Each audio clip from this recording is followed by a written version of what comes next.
I'm John Negroni, and this is John and Theory. And today I'm doing actually a bonus stream this week. I don't usually do streams on the weekends, but when I do, it's usually because I have a good reason. The weekends, I normally devote most of my time to Cinemaholics, the movie review podcast that I do with Will Ashton and Abby Olchesi. As you can see, if you're watching this on YouTube, I am wearing my Cinemaholics hoodie. Shout out, Cinemaholics merch is available on cinemaholics.com. So just putting that out there. But I'm so excited because for this bonus stream I'm doing this week, I get to tell you about some of my favorite films of 2020.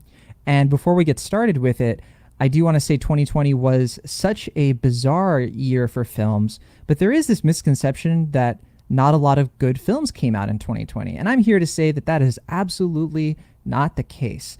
I had such a great time discovering new films this year, even though some of the big budget films that a lot of us were looking forward to this year were delayed. I'm thinking of films like No Time to Die.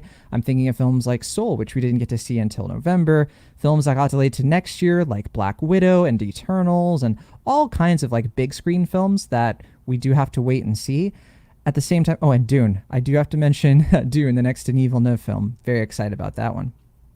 Despite all that, there were so many good films that came out in 2020, and I'm here to share some of the ones you might have missed, or maybe you watched and hopefully you liked as much as I did. And of course, if it's a film that I end up really liking, that maybe you did see it and you're like, not quite my favorite film of 2020, that's totally great. This is more of a reflection on my film tastes and the reflection of the films that I value. I don't necessarily believe that everybody should share my film takes because that doesn't make sense. You're supposed to like the films that you like, and that's why if you in the live chat want to share any films that impacted you in 2020, I'm going to be keeping an eye on the live chat, and I want to maybe have some commentary on those films as we go. That's going to be a lot of fun, I hope. And I already see somebody's greeting in the live chat. Callum, thank you so much for hoping that I am having a good day. I am having a good day. I have been preparing for this stream, and it's always fun when I get to look back on the year. And I got to sleep in today a little bit, which was nice because it has been a very trying week, and I needed to catch up on some sleep for sure. Okay, and I already see, so Lauren has entered the chat and has put down 3 films, and I have to say, yeah, one of them is in my top 10 of the year. Gonna get to that, of course. I don't want to spoil which one it is, and the other 2 are great films as well. They're films that I enjoyed quite a bit and just narrowly missed my top 25 actually. So you'll find out what those films are pretty momentarily. First, I do want to go through some of the films that are outside of my top 10. I'm just going to go through them kind of quickly and succinctly. I'm not going to spend a ton of time on these, but I do want to share them. I do have images and stuff prepared for them. I don't have a producer or anything, so I don't have anybody who can like help me do this stuff on the fly, which is unfortunate. But I'll do my best to voice over what these films are so that you can get a really good sense and everything like that. Hopefully in the top 10, I'll be able to do a little bit more detail, and you'll get the gist, I hope, as we move along through this. So coming in, my number 25 film of 2020 is this one right here. This one is called Anything for Jackson. You can watch it on Shudder right now, and it is a very, very dark and disturbing horror film that really, really hit me. I'm not a Satanist. I kind of have to put that out there, I guess, but this is a film that dabbles with satanic, religious, like paganism, and how that impacts a couple that would do anything to bring back a child that they have lost, their grandchild. And this is a very disturbing film. I do not recommend it to anybody who does not like horror films or anybody who doesn't enjoy some of the more dark and twisted narratives that are available. I'm not saying I'm somebody who like relishes in dark narratives, but I do really appreciate how horror films can really bring us to a place of understanding our fears and giving us experiences that resonate and have us thinking, not just feeling scared. This is a very emotional film beyond all of the disturbing stuff that happens, and so I got a lot out of it. Surprisingly enough, I don't usually have a lot of horror films as my favorite films, but this is a year, 2020, that really brought the horror on strong. I don't know if it's because other films weren't quite as great, or if it's because the horror films in particular were just that good. I think it is more of the latter, if I had to guess. All right, my number 24 film is Collective. This is a documentary that goes over these very tragic events that happened in, I believe, Romania, Bosnia. I think it was Romania, where there was a nightclub fire, and this documentary goes over how people in the aftermath of the fire actually faced deaths, negligent deaths, because in the hospital there were some like political issues and there were tampering with disinfectant. And this is a documentary about how local journalism can really help prevent human trauma. It is a captivating documentary. It's a hard watch, but you will learn a lot, and I think you'll get a lot out of it. So this one is called Collective. Highly, highly recommend it. This next one is Yes, God, Yes. Oh my goodness. Did this film click with me on so many levels? It's not even funny. As you can see, that's Natalia Dyer there from Stranger Things. And I loved seeing her in this role. This movie is about a young woman in the early 2000s who is very religious. You can see from her uniform that she goes to a religious school. And she faces, not puberty, but she's like starting to feel like have a sexual awakening, and the kind of humor of that and how that conflicts with like her Christian upbringing. It's a dark comedy. It's very funny, and it's for people, I think, especially who grew up in these kinds of environments. I'm one of them. I went to a private Christian school, and so I recognize a lot of the jokes here. You can tell the person making this film, it's a very personal thing to them. And they're highlighting, some of the hypocrisies of religion, and they're also highlighting how people, like, as they grow up, can incorporate religion into a very healthy sexual lifestyle. So, Yes, God, Yes, a funny film, and also a very practical film, and one that is definitely worth checking out. Even if you're not religious at all, I think you'll get something out of it for sure. This one is called Bloody Nose, Empty Pockets. I missed this one at Sundance, but I had the pleasure of seeing it very recently, and we talked about it on Cinemaholics. This is a sort of faux documentary. I don't think it's supposed to be like a real documentary, but it mainly consists of real life people just at a bar over the course of one day. There are some actors that they put into the film to do certain things, so that's why it's kind of a faux documentary. But it really is a fly on the dive bar wall kind of movie that highlights the human condition, how we interact with each other in a bar that is now, it's its last day of operation. And it is just so authentic and so real to like people living in like these parts of the country that tend to be pretty neglected. It's a film that takes place in 2016, so you kind of have almost like a throwback feel to it, which is weird to say since, 2016 was only 4 years ago. But I know for me, that's one of the things I got out of this film the most, was just how it was really making me think about like the things that have happened in the last few years, how businesses like this are dying, and what people are going through day to day. So Bloody Nose, Empty Pockets, very, very good watch. Another this one's a more real documentary, or a more like straight up documentary. Dick Johnson is Dead. You can watch this one on Netflix. And I should have said, by the way, that Bloody Nose, Empty Pockets, I believe, is available on Amazon Prime, if I'm not mistaken. But Dick Johnson is Dead. This one is available on Netflix. And this is such a heartwarming, uplifting documentary about a woman who, she knows that her father is going to pass away soon. And she creates a documentary about like how he, these like playful fantasies of what it'll be like in heaven. And you see him like living his life with his family. And it's hard to describe this movie because that might not sound like a kind of typical documentary, but it really is about this father-daughter relationship and how beautiful it is. And it'll put a smile on your face. It's bittersweet in moments, but you just fall in love with this man who is just such a beautiful human being. Is so kind to everyone around him. And, if you've lost somebody in your life kind of similar to, like a father or a grandfather or what have you, it's a film that I think is really heartwarming in that respect. So Dick Johnson is Dead. It's on Netflix. And yeah, it's in my top 20. I forget where we're at number-wise because I've been blowing through this. This film, I want so many more people to see this one. This one is called Shithouse. And it is from a debut filmmaker. I forget his name, so I apologize. I don't have it in front of me. But he's a debut filmmaker who kind of got elevated because he made a short film. And this short film got turned into this longer film. You see the main character on the right there is this young guy. He just started college, and he's so, he's not socially awkward to the extreme, but he's just having so many issues feeling at home and in his first year of college. He's not connecting with people as easily.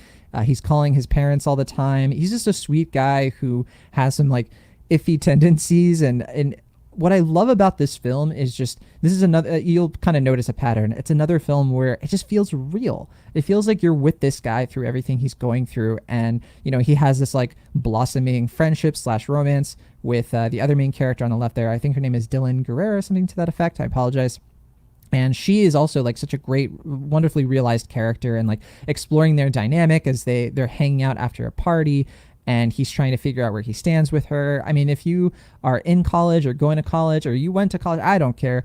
This is a film that you might connect with on some level. I certainly, when I went to college, had issues, kind of being homesick and wondering if I fit in with people. And this is a film that's all about that. So it's called Shithouse, and I believe you can rent it. I don't know if you can stream it anywhere. This film, this one is called His House, and this is another horror film.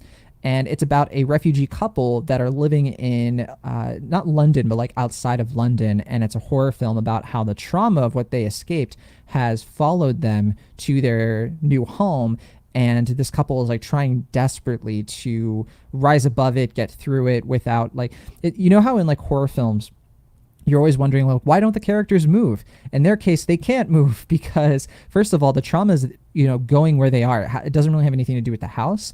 And also, they have to put up appearances so that they don't get deported, so they don't get kicked out of their housing for being disruptive. So it is a very sad film in a lot of respects. Really worth watching, though, for what these characters are going through, and, sympathizing with them, and trying to, connect with them as they try to overcome their past traumas and their culpability and some of the things that they were a part of, the life that they left behind. So that is His House on Netflix. Here's another documentary. More documentaries on my list than I actually gave credit, but this one's called Time. It's available on Amazon Prime, if I'm not mistaken, and this one is such a beautiful movie. You spend most of the movie really rooting for these characters, hoping that everything works out, but the main gist is that this young woman in the 90s, she and her husband end up serving time in prison. She gets out early, but has to spend the next few decades raising their children all by herself while he is in federal prison for something, it looks like his sentence is like way, way longer than it should be, especially because she got out way earlier than him. And most of the film is just her home videos of like what it was like in those years fighting for his justice to come, for him to be released from prison after serving his time that needed to be served. But then also her experiences with her kids, and how they, are dealing and coping with their father not being there. So it's a very sad film in some respects, but also an uplifting one because it is about how justice can come and how things can get better for people who have been treated unfairly by the American prison system. Here's a film that is completely different than anything we've talked about, and probably different from any other film I saw in 2020. And this one's called Kajillionaire. This is the latest film from Miranda July. If you've ever heard of her films, they are very quirky. They're, she's kind of infamous for setting a very quirky Sundance tone to a lot of films that have come out in the last couple of decades.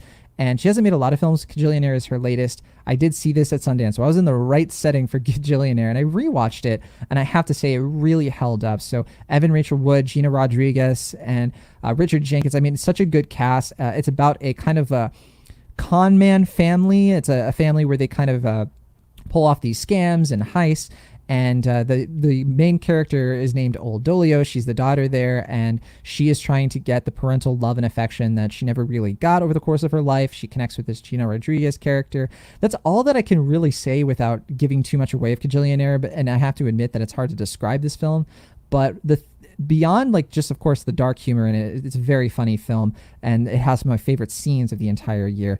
Kajillionaire has an absolutely masterful soundtrack from Emile Mosseri.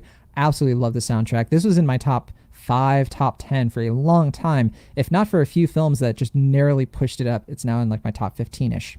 So that's Kajillionaire. Absolutely worth your time. If you're into like indie cinema, I would maybe watch the trailer. I don't know if everybody watching this would instantly connect with Kajillionaire the way I would, so I do have to point that out. It is for the very experimental soul, I suppose. Here's a film that I do think everybody should watch. This one's called Boy State, and you can check it out on Apple TV+. This one is a documentary about a group of high school teens who attend this thing called Boy State in Texas. It's been a thing for a long time. A lot of our elected officials have actually gone through Boy State, Democrats and Republicans. And the way Boy State works is it's a program where these high schoolers set up a mock government. So they spend a week kind of like running for office for each other, choosing platforms, And it's like a microcosm of the political system as a way to sort of educate them on civics.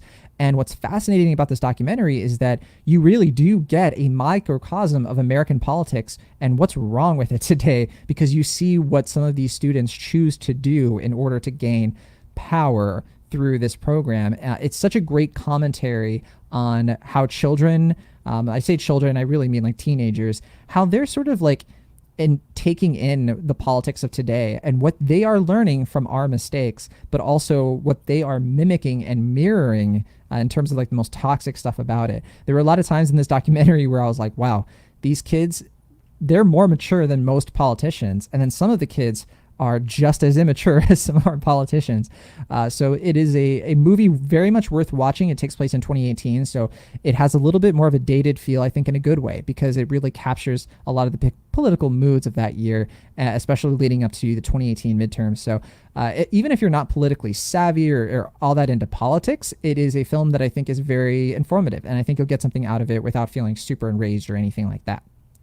Okay, here is a film that I thought was going to be a horror film, just based on what I was kind of hearing about it, The Nest. And it is not. This is from IFC Films, and that's Jude Law and Carrie Coon right there, who are absolutely tremendous in this very different kind of family drama thriller, if I can call it that. We mainly follow this family in the 1980s as they move to London from America. That's where this Jude Law character is from. And we slowly find out that he really doesn't know what he's talking about in terms of like the money for the family and stuff.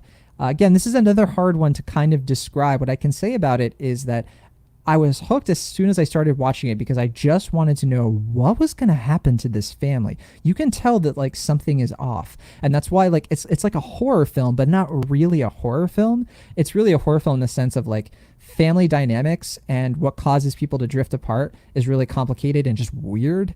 And I love these performances. I loved the story of this film and the message of it. It's fantastic. And I don't want to say anything else because I would be giving stuff away, I think. Okay, The Painter and the Thief, another documentary. The Painter and the Thief is such a fascinating documentary. I was blown away by it. I think that what's great about it is it's all about human redemption. You can see here that we have this young woman. She's a painter, and one of her paintings is stolen by the man you see on the left. And as part of like, he loses the painting as well, and he serves his time for it. And she approaches him and offers him a chance at redemption if he will allow her to paint him. And suddenly this friendship comes out of this terrible situation. And, this is a foreign film. It takes place in another country. And my goodness, it just completely took my heart by storm. The heart that I had for this man. Sometimes I think that it's hard for people to sympathize with criminals. We like to villainize them. We like to make them always the villain, and we like to have black and white commentary on the people that our society in a lot of ways lets down. I'm not saying all criminals are like that or all criminals are sympathetic, of course, but what I do appreciate about this movie is that no soul is beyond redemption, in my opinion, and I think that this is one of those cases where we can see that in action. And it's not an easy road, but it's absolutely a worthwhile one. So The Painter and the Thief absolutely hit me in the right spot. I think it's such a valuable film and such a great documentary. Okay, here is a film that, my goodness, I do really love Westerns. I think 2020 was a bit lacking. We didn't get a lot of Westerns, just in general, but I really like Westerns a lot. I didn't get to see News of the World, the new Tom Hanks one, so that might be why you're not seeing it on this list. I don't know where it would have fallen. But yeah, Tom Hanks and Paul Greengrass, that's their latest. But this one's called True History of the Kelly Gang. So that's George McKay, you see. This also stars Russell Crowe. And this is like a very, very fictitious kind of retelling of the Ned Kelly story. If you're not familiar, Ned Kelly is a very famous outlaw in Australia. Australians, of course, know who Ned Kelly is a lot more than most Americans probably do. But Ned Kelly is a character, a real person who has been mythologized so much in Hollywood. There are, some of the first films, I think one of the very first films is about Ned Kelly. And this is a story that takes place in the 19th century, and it is just a like no F's given kind of Western where you're really following this like bush ranger group of people kind of like fighting the system. It's a great action film. It is a great character study. It's very haunting, and man, it just like, it satisfies. Like if you were kind of wishing that 2020 would bring on more epic kind of films, True History of the Kelly Gang is absolutely for you, I think. Okay, this one is a little bit more of an indie-ish film. This is the latest film from Abe Ferreira, a filmmaker that I really adore, but you can see that's, of course, Willem Dafoe, so not super indie, right? Very low budget. This film is called Tommaso, and Tommaso is about a man, an American man who is living in Italy with a new wife and a young child, and you're watching him kind of realize, some of his own tendencies, his like very toxic behavior, his issues with masculinity coming to the forefront, and how that kind of like poisons his relationships. The things I love about this film are just the day-to-day scenes that, like, it doesn't seem like a lot's happening, but you're watching him kind of go throughout his day speaking Italian. He's like learning Italian and like connecting with the community. I was watching this at like the height of COVID shutdown, and just kind of like being transported to a place where you could like go out and you could, connect with the community and it'd be very safe. That was very satisfying for me. It was very fulfilling. It made me kind of escape into this world a bit. And on top of that, it's just a really well done film, and one that I really haven't stopped thinking about since I saw it. Okay, and this is the last film outside of my top 10. I'm Your Woman. I'm Your Woman is now available on Amazon Prime. That's Rachel Brosnahan, of course. You might recognize her from more TV work like The Marvelous Mrs. Maisel on Amazon, as well as House of Cards. And this is a film that takes place in the 1970s. And if you were hoping for kind of like a crime, drama, action kind of thing, we didn't get a ton of those in 2020. There were a few, but they weren't that great, I don't think. But I'm Your Woman absolutely delivers. It's such a tense, biting thriller where you have no idea what's going to happen next. The setup is that we mainly follow this woman here, played by Rachel Brosnahan, whose husband is part of a crime syndicate. And when a certain thing goes down and things go wrong, she has to go into hiding, and she has to like kind of connect with the underworld in order to escape. And all the while she has their sort of surrogate baby that she also has to look out for, which just raises the tension and the stakes even higher. This is such a good film. I mean, it's absolutely like captivating and gripping, and the cinematography is absolutely great. The sense of the setting, we're in Chicago for most of this film. It's absolutely gripping to me. I'm so glad I had a chance to see it more toward the end of the year that they released this. And yeah, again, it's on Amazon. So that is my, outside of my top 10. Before I start getting into my top films of 2020, my top 10 films, I'm going to take a look at the live chat and see what we've got here. I'll be able to multitask a little bit, so that'll be good. All right, so I only think the two films I've seen this year are Onward and Sonic, but wanting to see Soul as soon as possible. In 2020, that is. Okay. Yeah, so Onward is a film that didn't quite make my top 25. It's actually my number 26 film.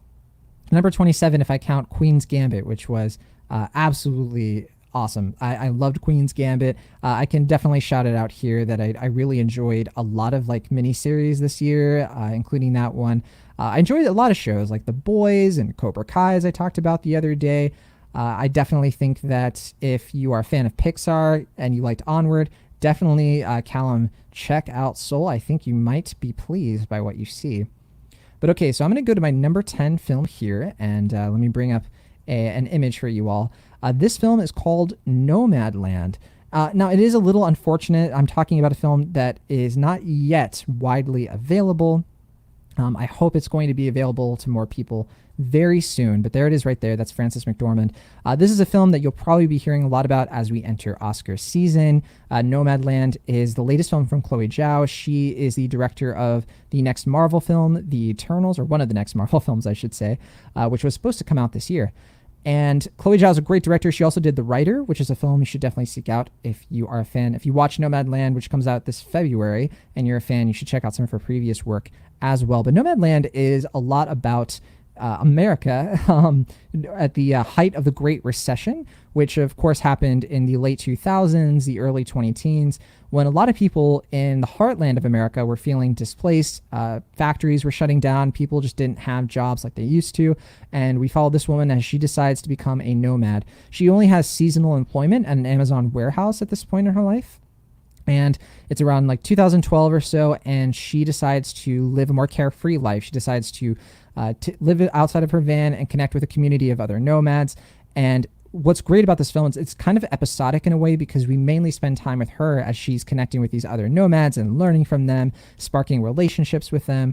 And it's what I love about it is if you remember Frances McDormand's performance from Fargo and just how lovely that performance was, and how full of life it was, and like how you could just love her. This is a performance like that for sure. It's very different from something like Three Billboards Outside of Ebbing, Missouri, which Frances McDormand, of course, in that film was much more reserved, much more guarded. She had a lot of bitterness. This character, she has reason to be bitter. She has reason to be angry and upset with the circumstances of her life. But instead of kind of like lashing out at her circumstances, she's trying to make the best of it. And it's the kind of film that I think a lot of us could, use when we're feeling at our low points. So Nomadland, absolutely recommend it. I hope a lot of you are able to check it out when, of course, it becomes more available. That was my number 9 film. My number 10 film. My number 9 film is called She Dies Tomorrow, and I'm going to bring up an image here. She Dies Tomorrow. Was able to see this a few months ago, reviewed it, of course, on Cinemaholics, but it's the latest film from Neon. And I'm trying to find the best image for it because summing it up is very difficult. And, I mentioned earlier that, here we go. I mentioned earlier that films like what we got with this, with She Dies Tomorrow, what's amazing about them is they have you just thinking about them so much, like not being able to sleep, not being able to like have just a moment of peace because it's a very existential movie. I also mentioned, of course, this is yet another kind of horror film. The setup of She Dies Tomorrow is that this woman that you see here, she starts telling people that in 24 hours she's going to die. And there's supposedly no reason for it, but just saying this starts to get other people to be like, oh, I'm going to die too. And it's so bizarre, but it's essentially like a contagion movie. It's like a disease of as soon as you start thinking about death, then other people start thinking about death as well. Very strange concept, but I will just say it's a film that absolutely rocked me to my core. You can kind of see there the cinematography is very avant-garde. Another tough watch. It's not for everybody, but if you like horror films or if you like kind of psychedelic films that are a little bit more philosophical and meta, then She Dies Tomorrow is absolutely worth your time. I'm so glad I had a chance to see it. And I think a lot of you will get something out of it. So that's my number 9 film. Let's take a look at my number 8 film. And this one, man, this one's going to be even more difficult, I think, to unpack. It's called 20th Century. And if you like absurdist films, and you've probably noticed by now that I have been recommending almost nothing but absurdist films as we've been talking, but I kind of don't have a choice because they are the films that really hit me the most, honestly. But the 20th Century, I'm going to bring up an image here right now. I think I can only share the poster because anything else probably wouldn't do it justice, but here we go. This is a film, I think you can watch it right now on Amazon Prime, and it takes place in 1899, and it's about a man who wants to become the Prime Minister of Canada. So it's a very Canadian film, but it is absurdist. You can kind of see from the art there that it's harkening back to things like, Barry Munchausen and Metropolis, and the sort of like, kind of atmosphere, like where buildings are like miniatures, and like you see like two-dimensional sets. It's a bizarre film. Its humor is very, very dark. For example, just to give you some sort of like inkling of where this film is going, to become the Prime Minister of Canada, our main character has to be in part of like kind of like an Olympics sort of thing that takes place with these weird characters. And one of the challenges is they have to write their name in the snow with their pee. This movie is so funny, and I'm probably not selling it, but I absolutely hope a lot of you have a chance to see it. It's the film that made me laugh the most in 2020. That is absolutely the case. Actually, there is one other movie. I spoke a little bit too soon. There is one other movie that made me laugh more, but we'll actually get to that one pretty soon. Okay, so that was my number 8 film. My number 7 film is a very personal one to me. And this is another one that I think a lot of you are going to start hearing a lot about as we get into Oscar season. And it's this film right here. Let me bring it up. And this one is called Sound of Metal.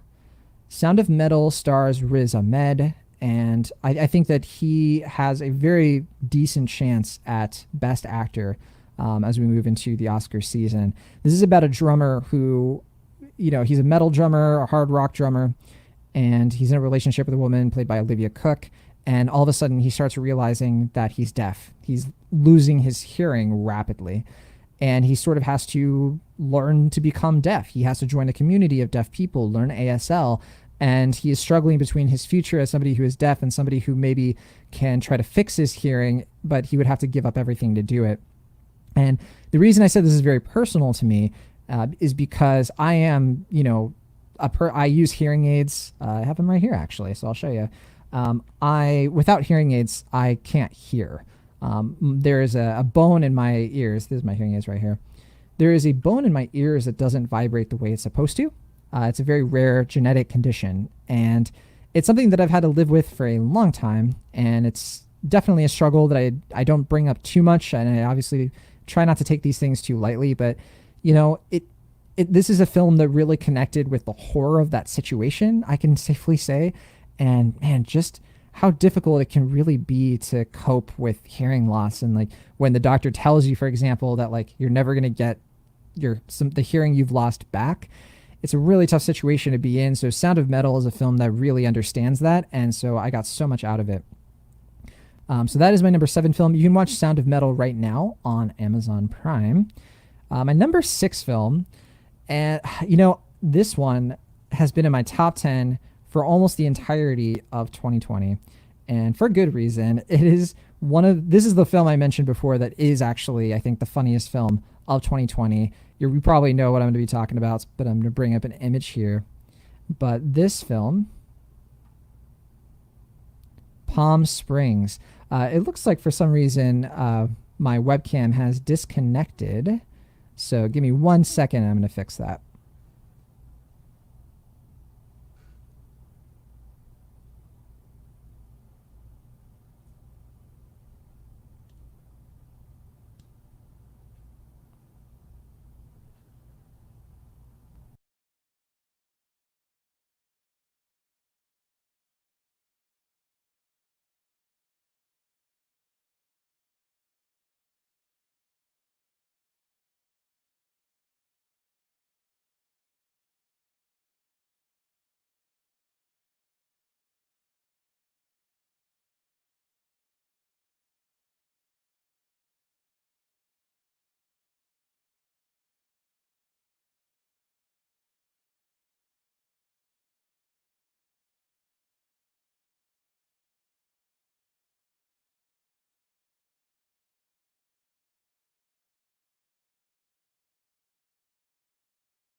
Okay, that was very strange. I am so sorry. For some reason, my webcam decided to stop cooperating and it disconnected. I'm going to make sure that everything is in order before we move on. It looks like it is. Let me know if you can see or hear anything. Just let me know in the live chat. But okay, back to what I was talking about. Palm Springs. Palm Springs is a film from the people who, known as Lonely Island, the people who brought you things like Hot Rod, and this is Andy Samberg, Max Barbacow. You might have seen Never Stop, Never Stopping, the pop star film. And this to me is like their magnum opus. I had the privilege of seeing this on the big screen actually last year's Sundance. And just seeing Andy Samberg and Kristen Milioti kind of going through this time bending scenario in Palm Springs and having this like nihilistic adventure that it went to so many dark places. It went to so many places that I didn't even know that it would be going to. I just loved this film to absolute pieces. I've seen it like 3 or 4 times. And I don't know what it is, but I think it's not just the film is funny. It's also that I cared so much about these characters as I was watching it. I wanted to see them succeed. I wanted their romance to kind of work because there's a big will they, won't they kind of thing. And the supporting performances were absolutely great too. Definitely have to shout out J.K. Simmons. I'm an easy mark if J.K. Simmons shows up in a film. You can almost guarantee that I'm going to get something out of it. But yeah, that's Palm Springs. Definitely one of my favorites of the year. And it was a contender for like number 2, number 1 spot, to be totally frank. And I'll say here, like, was my number 6. As we move into my top 5, I mean, a lot of these films are basically interchangeable. It's hard for me to like say one is better than the other, but I have to rank them somehow. I have to do, what I have to do basically. But okay, this next film, This is my number five, and this is another film that I saw at Sundance, and my gosh, never, rarely, sometimes, always. So this film, it premiered at the festival circuit, but we did get a chance to see the film hit the streaming services. I think Amazon Prime was the one where you can see it. And this film is about a young woman who has to travel from Pennsylvania, where she lives, to New York in order to get an abortion as a minor. And she kind of goes on this odyssey with her cousin. I think Talia Ryder is the character there, and I think is it Eliza Hittman, or no, something Eliza Hittman. My goodness, Sidney Flanagan is the main character. No, really, sometimes, always. So many films are buzzing in my brain right now. But this film it's just one of those films that's really about something. It's about women who feel like the system is like pushing them down and making their lives extraordinarily difficult, but doing it in a way that doesn't feel preachy, but instead it feels emotional and it feels compassionate. And watching these two women who are just kind of there for each other in this weird situation and trying to, make this thing happen, even though they don't have money, their parents don't know what they're doing, and they're off on their own. There's a lot of commentary there as well. There were times I was relating to when I've traveled to another place and I felt alone for the first time when I was a teenager, when I would go on like a road trip or something with a group of people, and that fear that you have kind of for the first time, like, oh, it's just me out here, and if something goes wrong, that's kind of it. And that like fear and that tension is in the movie, and it's certainly persistent throughout the movie. But I think it's a film that has right attention to what makes these characters resonate. That's a weird sentence, so I'll restate it.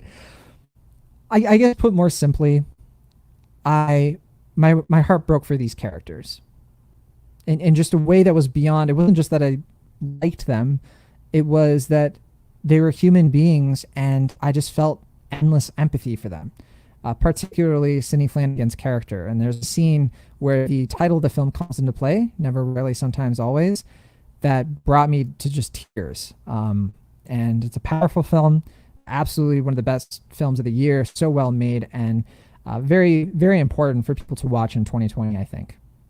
All right, so that was Never, Rarely, Sometimes, Always, my number 5 film of the year. Let's move on to my number 4, and I don't think this is going to surprise a lot of you because it is a film that I've talked about on this channel many, many occasions. In fact, most of my videos have been about this film, truth be told, and that is because, well, that's kind of my deal, I suppose. And once again, my webcam has disconnected. I'm so sorry. That keeps happening. I have to figure out what's going on there. Oh, there we go. I'm back.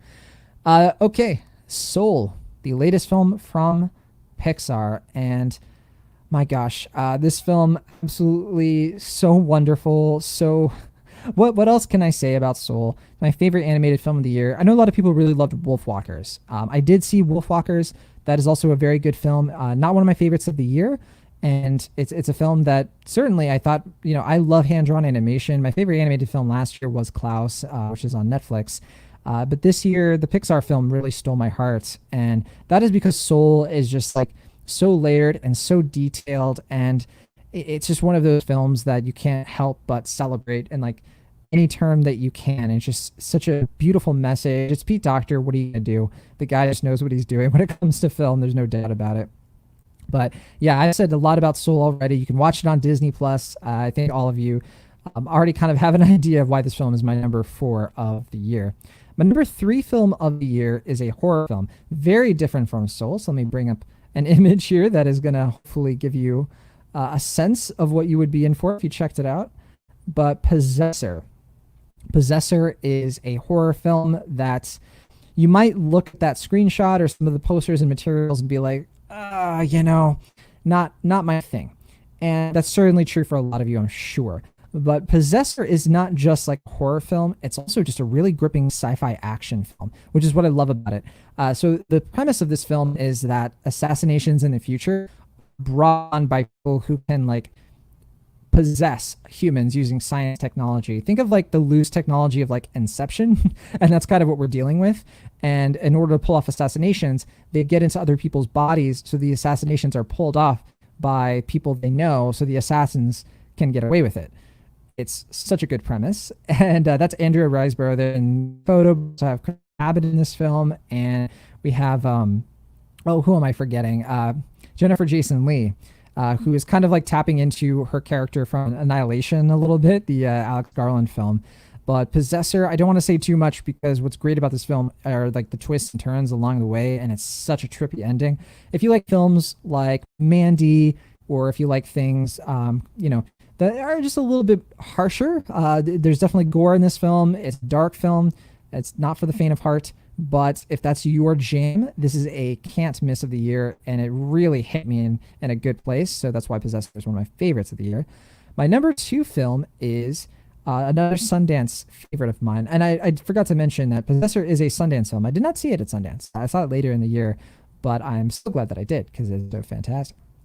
But this film right here, Minari, oh, this is such a good film. This is the latest A24 film. This is my number two of 2020. I genuinely was conflicted on whether or not this should be my number one film of the year, and it's so close. I'm going to be rewatching it next week. Hopefully, going to be talking to the director, Lee Isaac Chung, next week. I don't know what day exactly, but if that happens, I'm going to be so thrilled because I love this movie. That's Steven Yeun right there. You might recognize him from The Walking Dead, Burning, films like that. Sorry to bother you. Mayhem. Fantastic actor, and what's great about Minari is it is another personal film. It's kind of like a family dramedy. So there's drama in it, but there's a lot of comedy. There's so much heart. It's about this Korean American family that has immigrated to the United States, or immigrated, I should say, and they are trying to realize the American dream. Steven Yeun is the patriarch of this family, and he's trying to start a farm that can be successful. His wife has issues with this idea. They're living in like the rural South. And we spend a lot of time following the children in this movie who are very curious and learning more about the world and their identities. Koreans who are trying to assimilate to the American lifestyle and what's bad about that, what's challenging about that. And yeah, this is just a film with endless, especially we introduce a grandmother character who comes in to help take care of the kids. And she is just so much fun and such a great presence in this movie. She like invigorates it. I would be so sad if this didn't get any Oscar attention, particularly for supporting actress, because everybody in here is does a fantastic job.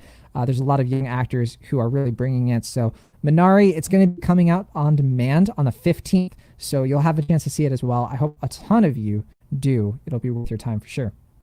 And now we come to my number one film of the year, and that is Spike Lee's Five Bloods. Five Bloods came out on Netflix this past summer, and it carries on the tradition I seem to have where my number one film of the year, it just tends to be films that come out in the summer. I don't know why that is. And whatever, it's a weird coincidence, but The Five Bloods, it hit Netflix in June. And it hit me in June. This is Spike Lee's latest. He did American Utopia also this year, the concert film, David Byrne's American Utopia. It's on HBO Max. That's also pretty good. It's not my favorite, it's not one of my favorites of the year, but worth checking out. Made a lot of top lists this year for good reason. But this is Spike Lee's other film, which if you've followed some of my takes or you've listened to me talk about film, you know that one of my favorite genres is like the swashbuckling adventure genre. My favorite films are films like Mask of Zorro, the Knight's Tale, Princess Bride, and Treasure of Sierra Madre, which very much inspires the kind of look and feel of this movie, To Five Bloods, which is about a group of Vietnam veterans who return to Vietnam in order to find the remains of their captain, played by Chadwick Boseman. In the image there, you see one of the highlights of the film. There's Jonathan Majors, of course, but then there's Delroy Lindo, who has a serious chance of getting some Oscar buzz this year. I really hope he does because he's fantastic in the film. And what this is another case of like, what else can I say? I've talked about this movie quite a bit this year. If you have not seen The Five Bloods, you owe it to yourself to check it out. It's on Netflix and it's exciting. I've never really had a Netflix film be my number one of the year. And after Black Klansman, the most recent Spike Lee film before this, when that came out, I was kind of bummed I didn't like it as much. It was a film that I thought was good, but not amazing. But this film is like what I think one of Spike Lee's absolute masterpieces. It's my pick. If I was voting for the Oscars, I'd say Best Picture for sure.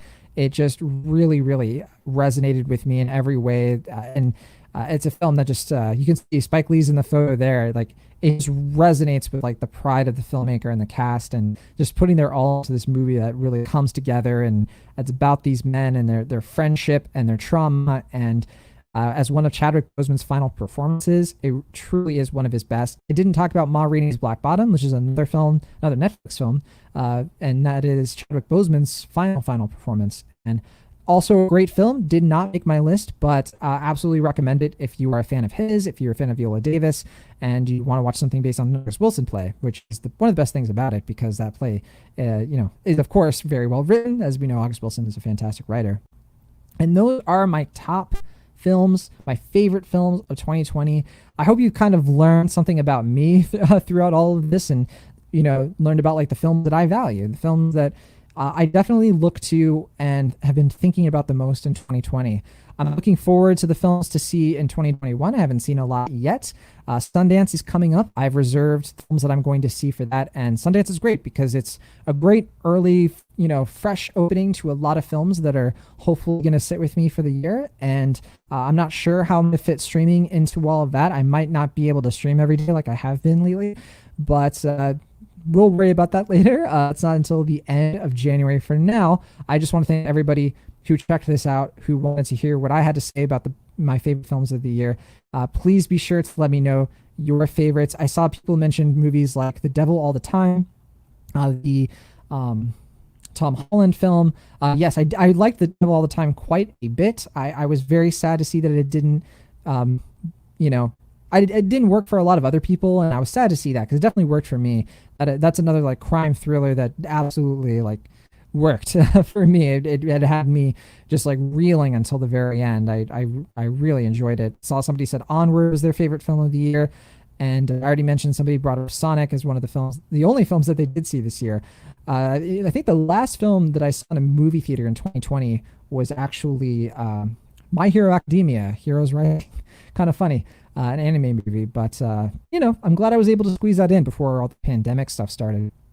Of course, there's plenty of movies that I didn't mention. A lot of them I didn't see. I didn't have a chance to see The Father, one of the latest films starring Olivia Colman and Anthony Hopkins. I've heard it's fantastic.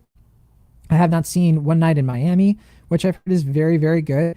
And I haven't seen films like Beanpole, and I haven't seen The 40-Year-Old Virgin, and I haven't seen The Climb. These are all films that are on my list that I have a feeling could have entered my top 25.